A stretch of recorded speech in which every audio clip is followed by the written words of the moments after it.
Hello and welcome back to my several part series of Who is Dayna. So in this series we're going to talk more about moving from a college student, living with my parents, and then moving out on my own and learning who I am as an individual.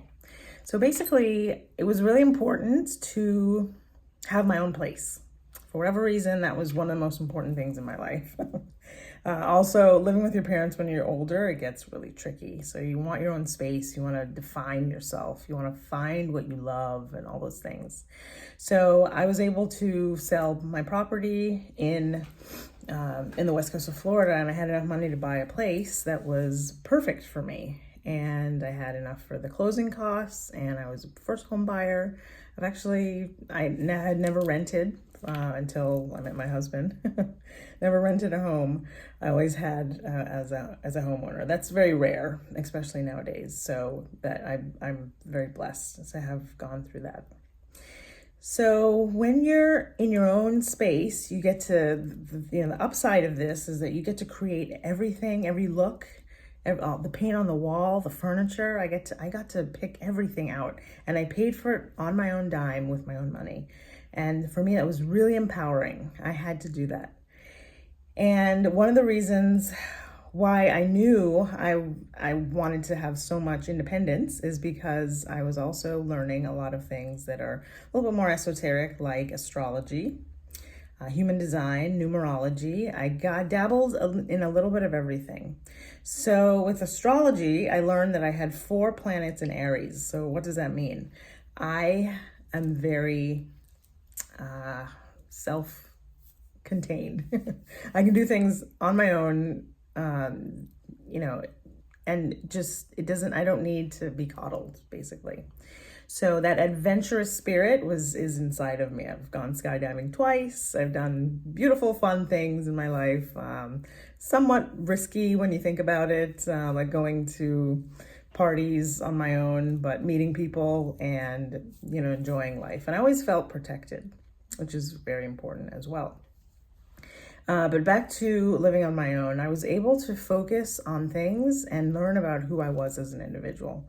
I learned about all of my astrology. My North Node is in Virgo, and I learned from my chart, for those of you that dabble in astrology or you know a little bit about everything, is that my 8th house is Scorpio, and I do have Pluto in there. I also have my North Node. So dealing with reproductive organs, talking about the way they work, things like that, how to master childbirth, and how to connect with the reproductive cycles, that is in my chart as something that I gravitate towards, and I would be a good person to connect those dots for myself and for other people.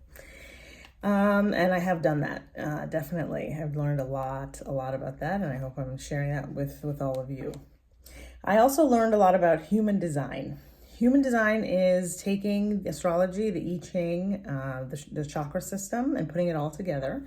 And I was able to figure out what my body chart looks like. And I'm going to show it to you again, old school, because I don't have a share screen, and I'm not going to do this on TikTok. But basically, this is my human design chart. And as you can see, there's a lot of open spaces, and my head center is filled in. So what does that mean?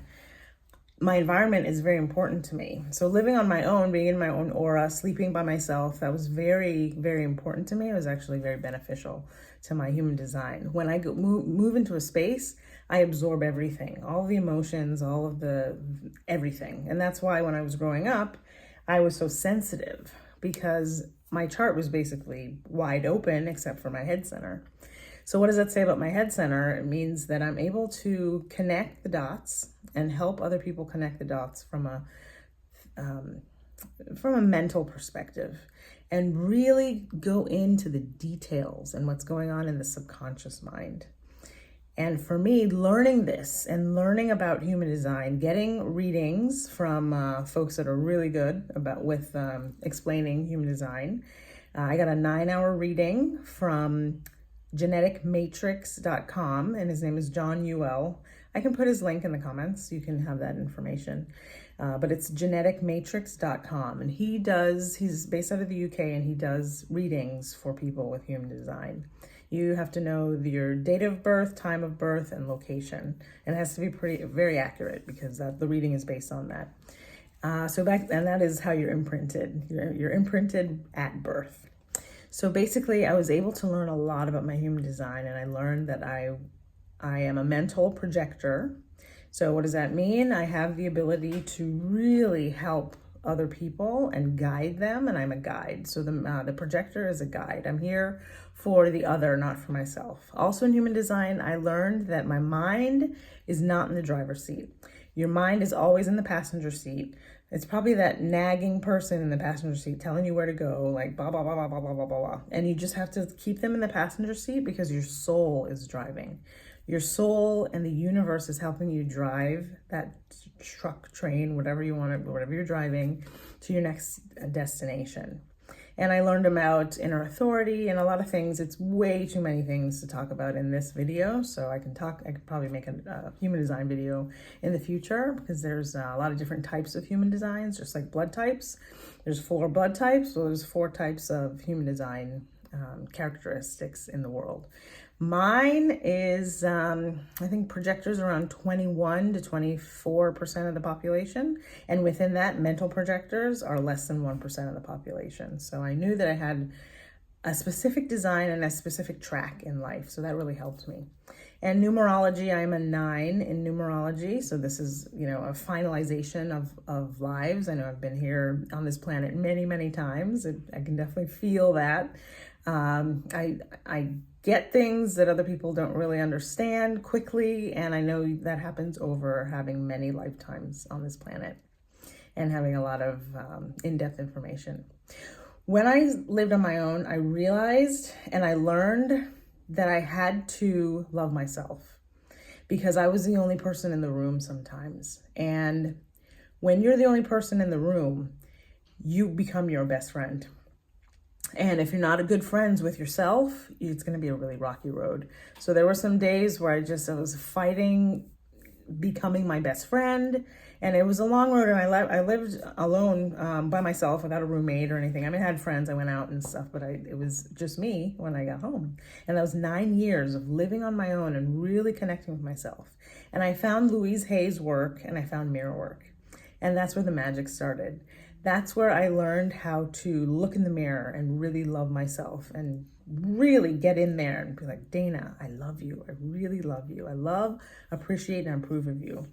I connected with a lot of the Hay House authors, and I went to their conferences that were in Fort Lauderdale, that were local. I got to meet authors and wonderful souls, and I feel like I blossomed in that moment.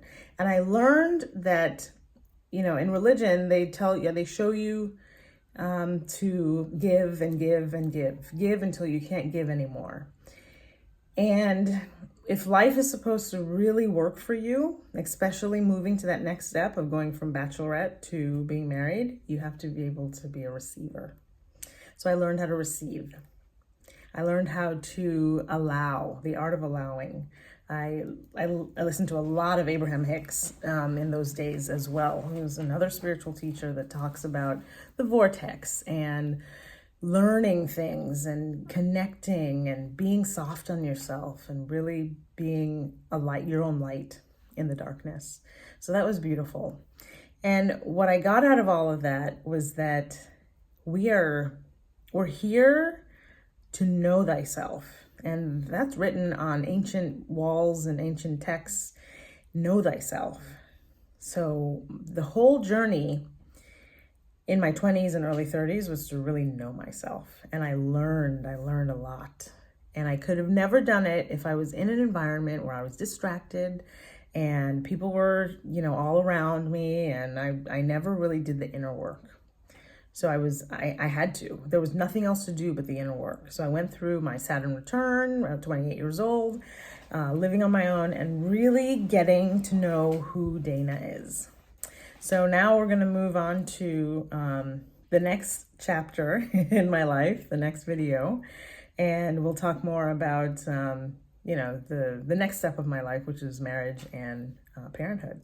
Thank you for being here. And you can find me on Instagram, YouTube, Facebook, and TikTok, and also on Rumble. And my handle is I am Dayna Rubin, and my website is daynarubin.com. Thank you so much for being here. See you in part 2.